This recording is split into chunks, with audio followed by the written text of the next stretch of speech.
जब तहनी के पारंपरिक गाना गावतार लगन, भगवान के ऊपर गाना गावतार लगन, तो तहनी के अनाप शनाप और अश्लील हरकत तो करही के ना चाहिए। लेकिन ये लोग जूता खाए वाला खाली काम करला लो आ खाली अश्लील हरकत आके करी लो। आज हम बहुत दिन के बाद खेसारी भैया से फिर कुछ कहे आइल बानी। ए खेसारी भैया साफ तू लड़बके हुआ का? खेसारी भैया के एगो गाना आइल बाटे, जमना गाना के नाम बाटे कि सजाना व भजाना व गावेला रघुराई के, लेकिन इहो गाना चोरी के बाटे।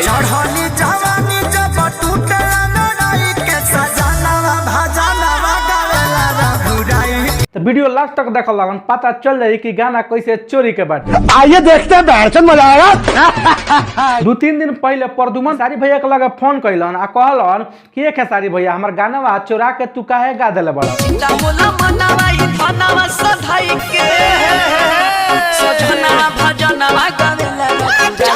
तो खेसारी भैया का कहलन कि मिस्टेक से गवा गेल बा भाई, एकरा बाद से ध्यान रही, एकरा बाद से ऐसा गलती ना होई। लेकिन ओकरा थोड़े देर बाद खेसारी भैया लाइव आके आ का कहतरन कि ई गाना तो पारंपरिक गाना हटे, तो काहे गा दिन तो तनी के दिक्कत का बाटे? काहे तहार गाना अगर केहू गा देवे तो तहारा गाना में खुजली ना होई का? लेकिन तहारा को हम कम बोले, लेकिन ये गाना का जो राइटर बाटे ओकरा से पूछे चाहतनी, कारे चुतिया तोरा कलम में इतना दम नहीं खे आ का तोरा इतना गान में दम नहीं खे कि अच्छा अच्छा गाना लिख दे, कि कोनो नया गीत लिख के इनकरा खेसारी भैया के दी गावे के, ते दूसरा गाना चुरा के गा देले आ फिर कंट्रोवर्सी खड़ा करता रे। लाइव में आके अनाप शनाप बोलत रहला लो। लेकिन केहू बोली भाई जब तहनी के गाना चुरा चुरा के गबो लगन तो केहू आरती थोड़ी ना उतारी।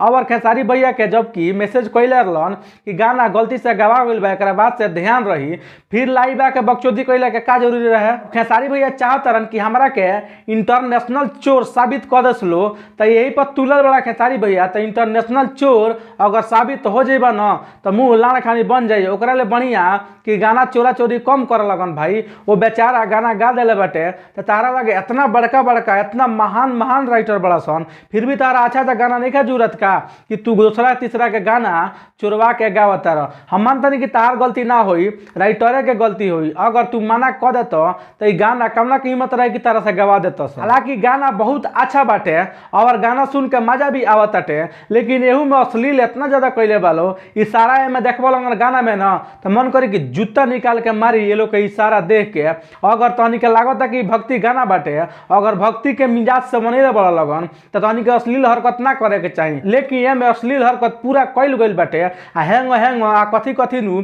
ए गाना में देखावल गइल बाटे। जब तहनी के पारंपरिक गाना गावतार लगन, भगवान के ऊपर गाना गावतार लगन, तो तहनी के अनाप शनाप और अश्लील हरकत तो करही के ना चाहिए। लेकिन ये लोग जूता खाए वाला खाली काम करला लो आ खाली अश्लील हरकत आके करी लो। तो थोड़ा सुधर जा लगन भाई। खेसारी भैया तोरो से कहतानी कोनो गाना गावे से पहले, रिलीज करे से पहले एक बार चेक कर लगन। अगर वो राइटर के नहीं समझ में आवत ना तो ओकरा के जूता निकाल के मारो कि गाना चोरा के ते काहे गवावता रे। ऐसे विवाद होई भोजपुरी इंडस्ट्री में। तू कोनो गाना चोराइयो के गा देता लगन तो ई मानो लगन कि हम गाना ई चोरी कैले बानी, हमरा से गलती से गवा गइल बाटे, ई एक्सेप्ट कर लगन। आ ना तो ओमे राइटर के नाम द लगन आ क्रेडिट द लगन जे हाँ जेकर गाना हटे ओकरा क्रेडिट द लगन। लेकिन तहनी के कुछ क्रेडिट देवे के नहीं खे, बस अपना लगे माल आवे के चाहिए, बाकी कुछ ना। तो थोड़ा ध्यान रख लगन, तो ऐसा ही जूता पड़त रही। तहनिए के कमेंट करके बताओ लगन भाई कि गाना चोरावल कहाँ तक अच्छा बाटे। अगर कौन सिंगर गाना गा देले बाटे आ ओहू में तुरम खान खानी बतियाइल कहाँ तक अच्छा बाटे। एक तो चोरी है ऊपर से सीना जोरी। तहनी कमेंट करके जरूर बतिया लगन। अगर पेज पे नया बढ़ा तो पेज को फॉलो कर लिया लगन और यूट्यूब पे देखता लगन, चैनल के सब्सक्राइब कर लिया लगन। मिलल कौन अगला वीडियो में, तब तक के लिए नमस्कार।